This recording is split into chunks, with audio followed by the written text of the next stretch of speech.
So hello guys, welcome back to this brand new video. So today in this video I'm going to tell you about how to fix update problem in Chrome browser. So here we go guys.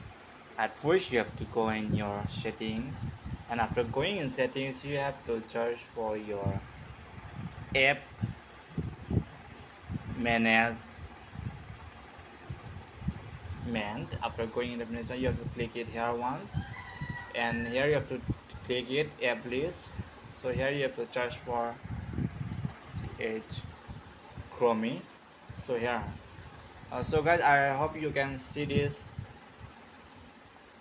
stop force. So you have to click here, and after clicking here you have to go back to the storage users, and after coming storage users you have to click in clear cache and clear space, manage space. So you have to clear in this bot, and after coming here you have to come in permissions, and after coming in permissions you have to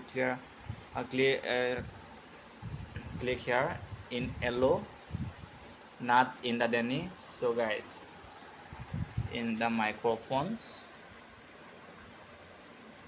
you have to yellow.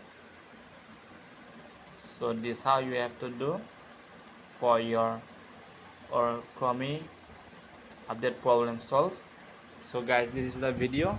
So if you really like this video, you can hit like buttons, and thanks for watching this video.